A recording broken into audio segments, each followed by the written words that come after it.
Don Bosco ada nasa.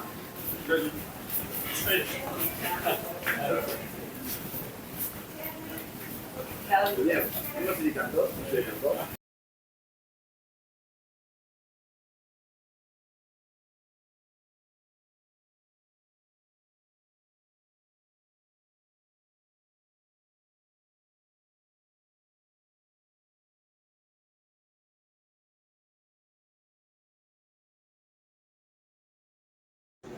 Kita punya acara sore ini adalah setelah istirahat, mungkin sambil tunggu Pak Soryan sebelum mungkin kalau dia tidak terlalu lama lagi, orang di sini mungkin memberikan macam gambaran-gambaran baik dari BPP, dari PPG yang membuat analisis, kemudian juga mungkin bagian aset diwakili oleh Pak Notaris ya, memang bagian aset tentang ya rencana lokasi yang akan kita survei berdasarkan data-data yang masuk, lalu kalau dianggap cukup baru kita ke lapangan dan sambil lihat-lihat cuaca juga. Jadi acaranya mungkin seperti itu sampai dengan ya waktu yang terbuka masih tetap bagaimana akan berlangsung sesudah itu, tetapi nanti bagi kita entah sudah waktunya makan atau belum, pihak bidang 5 berbaik hati siapkan makan, baik itu dimakan sini atau take away. Itu rencana kita yang memang tidak diprogramkan formal, tetapi seperti itu. Jadi mungkin sekarang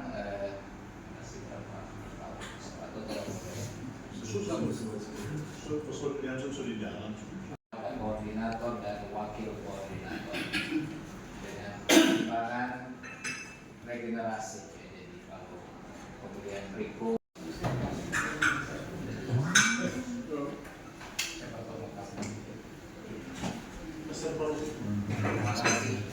tahu bersama bahwa ada perjumpaan kita pada sore ini ada dalam kaitan dengan visitasi tim Keuskupan, saya sebut saja tim Keuskupan yang tadi terdiri dari pihak Keuskupan, Kuria dan Biro Pembangunan, lalu badan lain yakni Yayasan Pendidikan Katolik.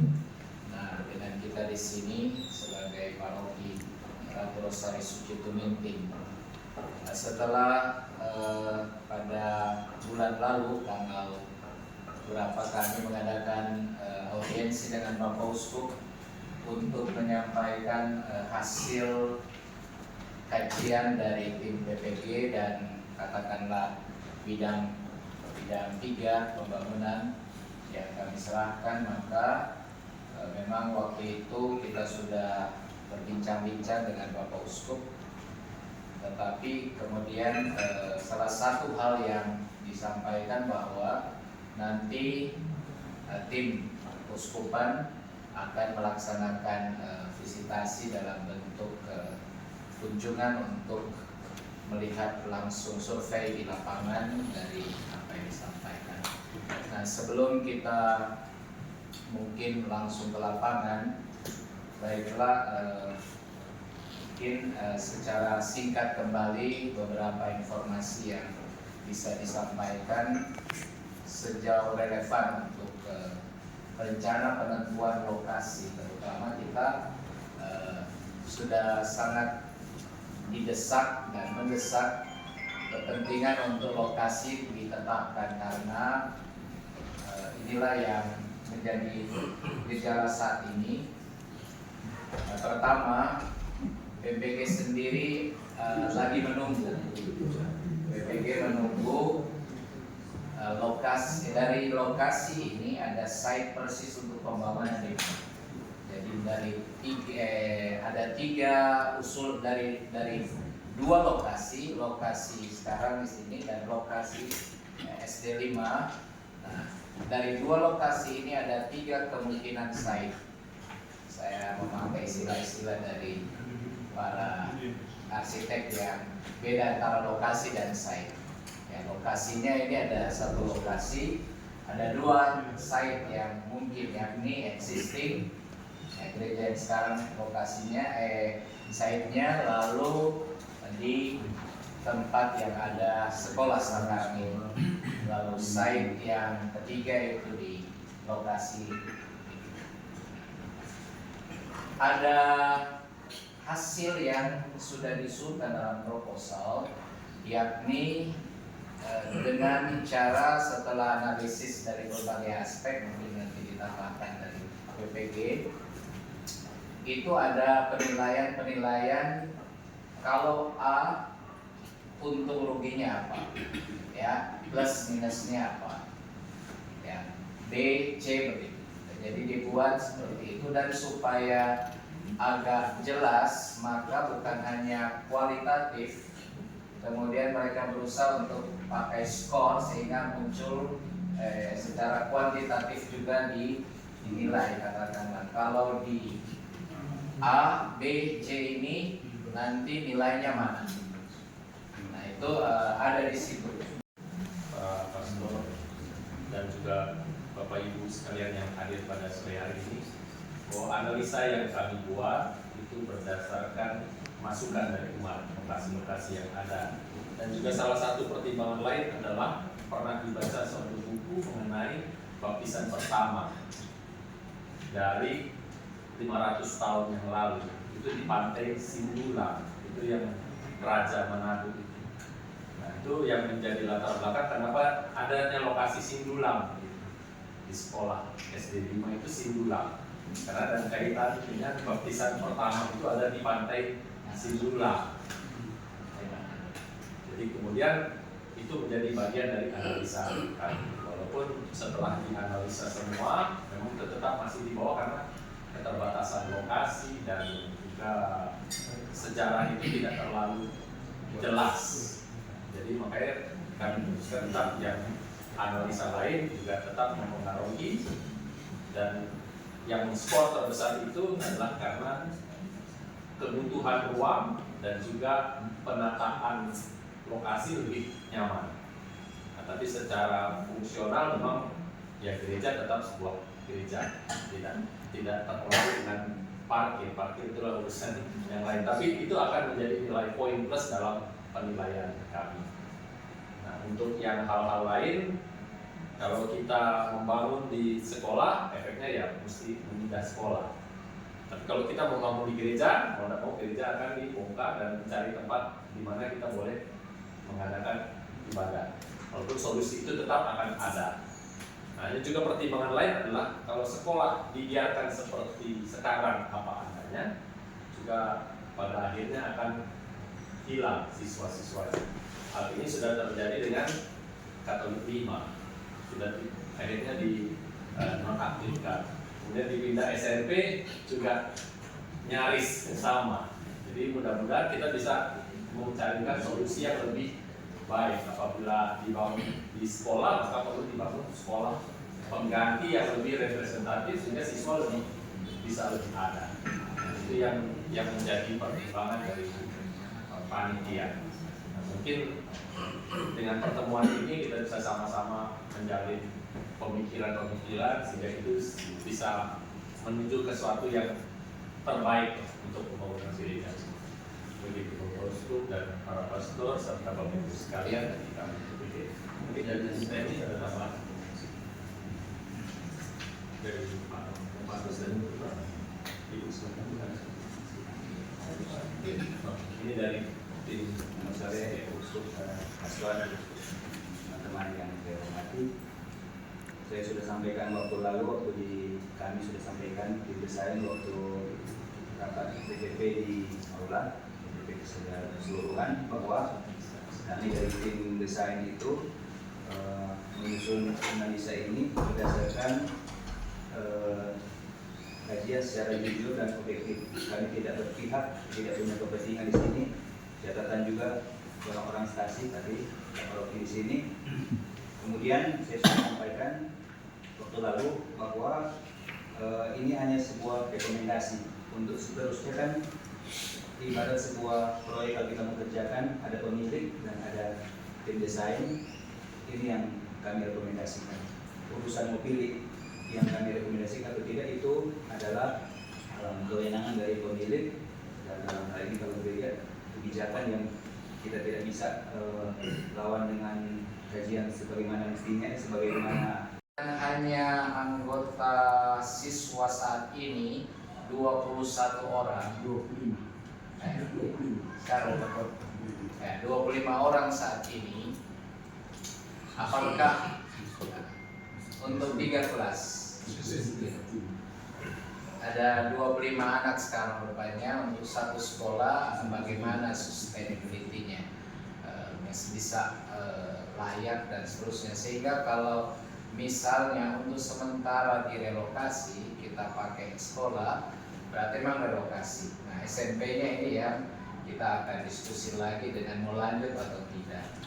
Ini kan dengan yayasan paling relevan dan sifatnya itu selalu tanda petik dibekukan, bukan di ini. Jadi operasionalnya tetap masih bisa di. Sementara itu kita masih punya SMP Tuna, ya, di paroki. Jadi bayangannya kan kalaupun misalnya SMP Fatima ya, Siti Fatima itu yang dibekukan, lalu SD 9 pindah ke SD 5, ya kita tetap ada sekolah dan TK tetap jalan, SD di sana. Lalu mungkin pemikiran dari teman-teman yang juga punya wawasan, kita membayangkan program paroki berikut adalah penataan pendidikan dengan beberapa opsi, ya, misalnya dengan memikirkan tentang pengembangan sekolah yang apa istilahnya, sekolah yang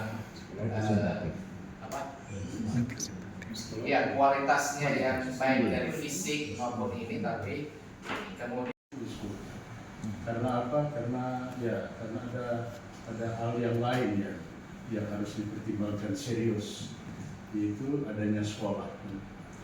Karena sekolah itu bagi kita ya, umat Katolik khususnya Uskupan Manado ini adalah wajah gereja, kan?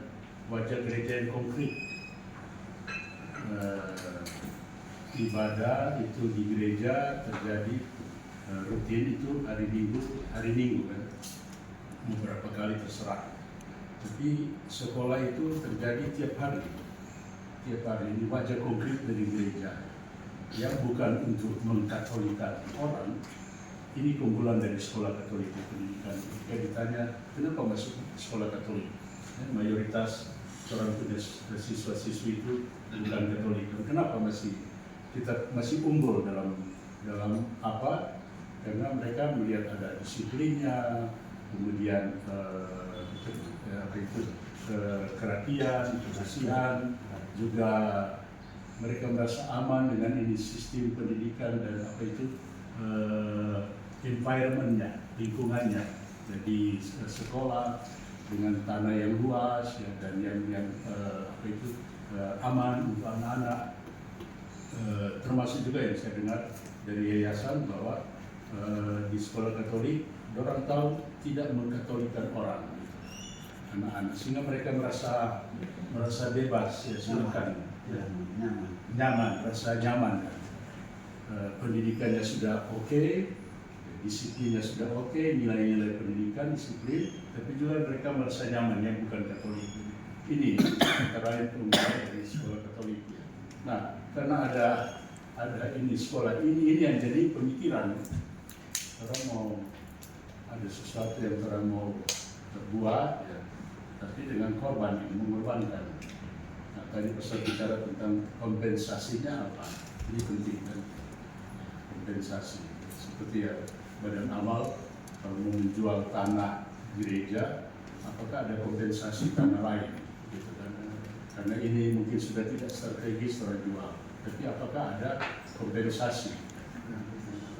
Ya, begitu kan persoalan seperti itu. Jadi ini yang membuat siapa ya luar biasa ini perjumpaan ini sangat istimewa. Pertama kali saya berjumpa dengan begitu lengkap begini kan, dari kesupan dan dari paroki, ya, termasuk tim desainer, tim desain dan panitia. Karena memang ini kompres ini unik. Karena dalam sejarah sudah jelas juga tadi diserahkan oleh bagian sekretariat kan, sejarah itu dulu ceritanya bagaimana ya tanah ini sebenarnya ya sejauh kita ingat diterangkan bahwa pembangunan gerejanya sebenarnya awalnya kan di situ memang.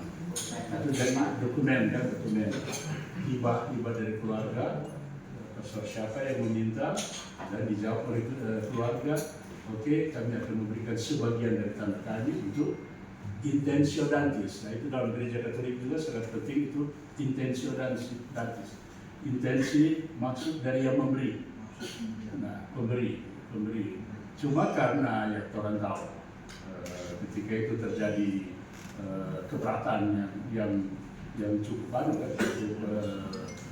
heboh waktu itu, bisa membuat kekacauan di daerah ini.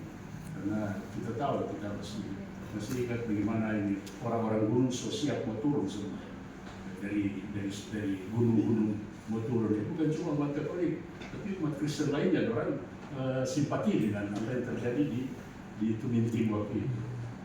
Nah, karena terjadi begitu, lalu tanah yang di belakang dibelikan, lalu kemudian dibangun gereja di situ. Akhirnya peruntukannya berubah, bukan gereja menjadi sekolah. Nah, sesudah sekian tahun, mau hampir 50 tahun, ada pemikiran di mana kita kembali ke situ. Nah, ini keputusan penting, kembali ke situ.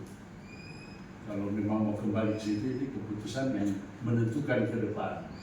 Dalam tanda kutip, semoga tidak menimbulkan protes seperti dulu. Mungkin tidak, saya tidak tahu.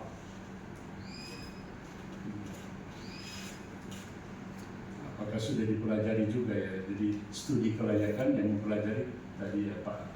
Jadi mengatakan tentang ini jaraknya di 80 meter. Justru keberatan dulu, kenapa tidak di situ? Karena itu kan dulu. Tapi sekarang situasi sudah berubah. Di sebelah masjid sana kita dengan saudara gereja, tidak ada keberatan bagaimana. Di sini ada apa ya? Gereja. Di sini. Masjid di belakang. Di belakang muncingnya kelihatan. Oh di sini. Oh Ini di sini. muncingnya belakang. Lihat. Ya dulu keberatan itu masjid sana. Masjid.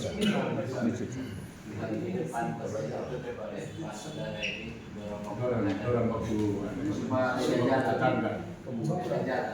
Nah, mungkin situasi sudah berubah sekarang. Apakah ada studi kelayakan tentang hal itu? Ketika akan ada rencana memulai, tidak akan ada masalah. Jangan kita memulai masalah yang dulu dan bisa jadi lebih besar. Misalnya, wow, ini pada zaman siapa? Pusuproli dengan kuliah ini, yayasan ini, dan dewan pastoral ini, pastor korupinya dosen tentuan. Semua jadi masuk lagi di cerita sejarah lagi. Ada yang mungkin sudah ada sedikit. Iya, Frater. Itu di mana sih? Ya. Gambaran mulai pembangunan.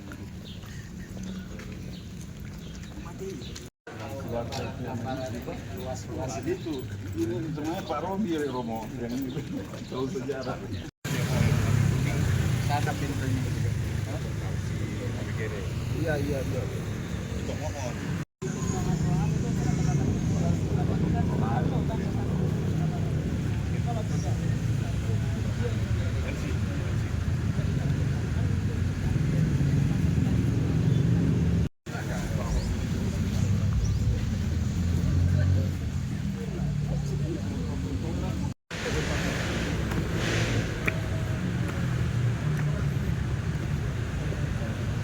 Meninjau lokasi.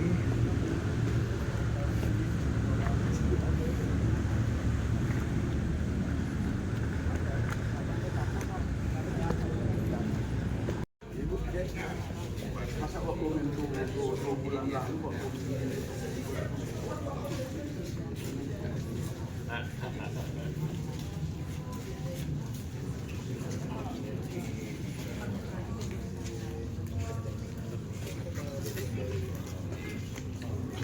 Ini cek Jadi kepala sekolahnya.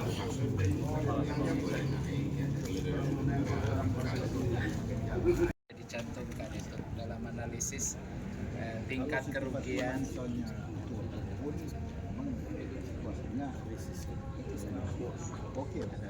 Langsung lihat tanah lain.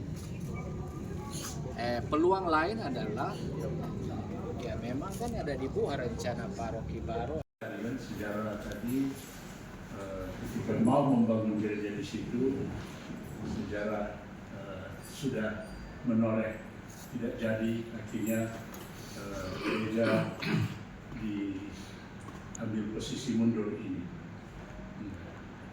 dengan pembelian tanah, begitu kan, sehingga lalu saya kira gereja dibuat, didirikan, kemudian ya karena itu tanah kosong, lalu muncul ide untuk apa tanah ini, lalu dibangun